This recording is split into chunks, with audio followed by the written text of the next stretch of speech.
ऐसा पुण्य फल है विष्णु मंदिर में घी के दीपक जलाने का। सतयुग की बात है, एक समय में भद्राश्व नामक महान राजा हुआ करते थे। भद्राश्व इतने शक्तिशाली राजा थे, उनके नाम पर भद्राश्व वर्ष पड़ा। एक बार उनके राज्य में अगस्त मुनि पहुँचे। वे राजमहल में भी पधारे। राजा ने खूब आवभगत की। अगस्त बोले, भद्राश्व, मैं तुम्हारे यहाँ 7 दिन रुकूंगा। राजा ने उनके ठहरने का विधिवत प्रबंध किया और अपने सेवकों इत्यादि को उनकी सेवा में लगा दिया। उन्होंने अपनी रानियों से उनके दर्शन लाभ लेने को कहा। राजा भद्राश्व की रानी कांतिमती अत्यंत सुंदर थी। कहते हैं उनके चेहरे की चमक 12 सूर्यों के समान चौंधिया देने वाली थी। रानी कांतिमती के अलावा राजा के रनिवास में 50,000 अन्य रानियां भी थीं। कांतिमती की कोई बराबरी नहीं थी। पहले ही दिन रानी कांतिमती मुनि अगस्त के दर्शन के लिए आई। अगस्त मुनि ने कांतिमती को देखा तो देखते रह गए। उन्होंने कहा, राजा तू बड़ा ही भाग्यवान है, तू धन्य है। दूसरे दिन कांतिमती फिर आई तो उसे देखकर अगस्त बोले, ओह सारा संसार वंचित रह गया। तीसरे दिन कहा, ये लोग तो उस गोविंद की माया को भी नहीं जानते जिसने एक दिन की प्रसन्नता में इन्हें क्या कुछ नहीं दे दिया।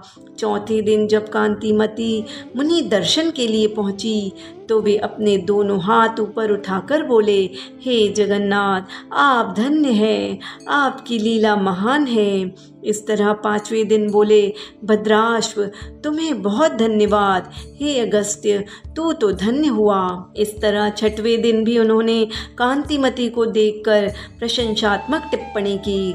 7वें दिन तो गजब हो गया। वे बोले, राजा ही नहीं, उसकी रानी, सेवक सभी मूर्ख हैं जो मेरी बात नहीं समझते।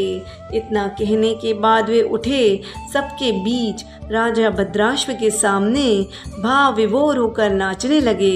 7 दिनों तक रानी के जाने पर उसकी प्रशंसा और अब सभी उपस्थित लोगों के सामने ही धीर गंभीर रहने वाले मुनि का नृत्य कुछ देर तो राजा में अचरज रहा। फिर वह विनम्रता से हाथ जोड़कर अगस्त मुनि से इसका कारण पूछा। राजा के आश्चर्य और प्रश्न के उत्तर में मुनि ने कहा, राजन, आप पूर्व जन्म में हरिदत्त नामक एक धनवान पर धर्म कर्म में विश्वास रखने वाले वैश्य के दास थे। उसकी सेवा सुरक्षा आपका काम था। यह कांतिमती तब भी आपकी पत्नी थी। कांतिमती भी वैश्य के यहाँ दासी का काम करती थी। एक बार वैश्य ने फैसला किया वह अश्विन मास की द्वादशी का व्रत रखकर भगवान विष्णु के मंदिर में विधिवत पूजा करेगा। समय आने पर वैश्य ने सारी तैयारियां कर मंदिर के लिए प्रस्थान किया। तुम दोनों उसके भरोसेमंद नौकर थे, सो इसलिए उसने न सिर्फ तुम दोनों को अपने साथ लिया बल्कि पूजा प्रबंध में भी साथ रखा। जब पूजा समाप्त हो गई और शाम को वैश्य घर लौटने लगा तो उसने तुम दोनों को जिम्मेदारी दी, तुम लोग भगवान विष्णु के आगे जलाए दीपक को बुझने न दोगे। तुम दोनों पति पत्नी ने रात भर दीपक के सामने बैठकर काटा। दीपक को एक क्षण के लिए भी बुझने न दिया। जब तक पूरी रात तरह सवेरा ना हुआ न उठे। तुम दोनों ने रक्षपाल की भूमिका बहुत ध्यान पूर्वक निभाया। बहुत काल बाद, उम्र पूरी होने के बाद, तुम दोनों थोड़े से ही अंतराल में मृत्यु को प्राप्त हुए। राजा, तुम तो महान राजा प्रियव्रत के वहाँ पैदा हुए, राजकुमार बने। उस जन्म में दासी रही यह कांतिमती भी उस पुण्य के प्रताप से आज तुम्हारी रानी है। वह दीपक तो वैश्य का था, उसके यत्न और धन से जला था। तुमने तो बस उसको जलते रहने ही की देख रेख ही की थी।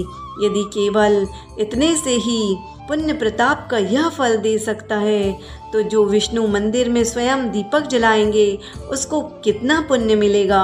इसलिए मैंने कहा था सारा संसार इससे वंचित रह गया। सबको मूर्ख मैंने इसलिए कहा, सबको देखते हुए भगवान विष्णु के दीपदान के महत्व को लोग नहीं जानते। अपने को धन्यवाद इसलिए दिया, मुझे सब कार्यों में महज श्री विष्णु ही सूझते हैं। तुम्हें और कांतिमती को धन्य इसलिए कहा, तुमने दूसरों के जलाए दीप की रक्षा की, इस तरह मन लगाकर किया।